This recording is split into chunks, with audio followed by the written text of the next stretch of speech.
am ready!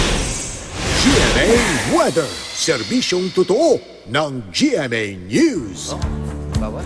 Hi, good morning, Susan.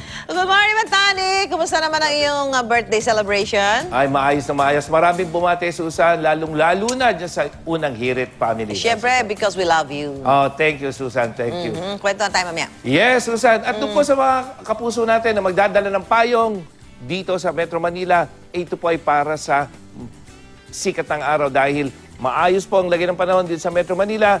Mababa ang tsansa ng ulan. May konting ulap pero mga kapuso, ang ating init factor posibleng umabot ng 39 degrees Celsius. Pero mga kapuso, hindi pa po simula ng tag-init o yung tag-araw.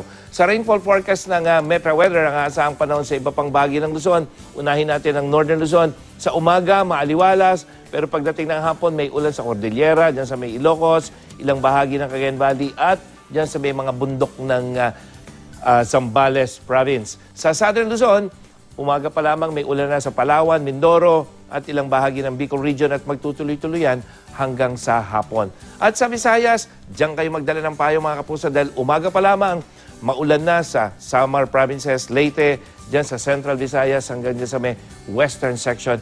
At yan ay maghapon na maranasan pero pagdating ng gabi, bahagyang mawawala yung ulan dyan sa may Eastern section.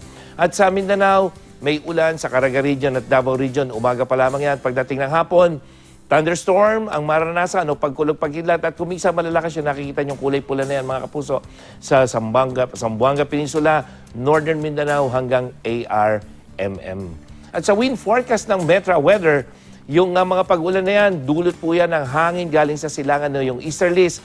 At bago matapos ang linggo ito, inaasahan natin na muling lalakas ang hanging amihan at ito naman na magdadala ng malamig na panahon, lalong-lalo na sa Luzon, kasama ang Metro Manila.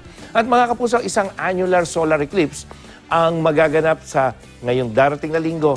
Ang solar eclipse po ay isang astronomical phenomenon ng pagtakip ng anino ng buwan sa liwanag ng araw dito sa mundo. So nasa pagitan ng araw at buwan, araw at Earth ang buwan. At dahil gabi po ng February 26, dito sa Pilipinas mangyayaring solar eclipse, hindi po natin yan masasaksihan. At yan ay makakakita lamang ngayong mga taga South America hanggang sa ilang bahagi ng South Africa. At yan ang latest mula sa GMA Weather. Ako po si Nathaniel Cruz. Magplano para sigurado. I am ready. Serbisyong totoo ng GMA News.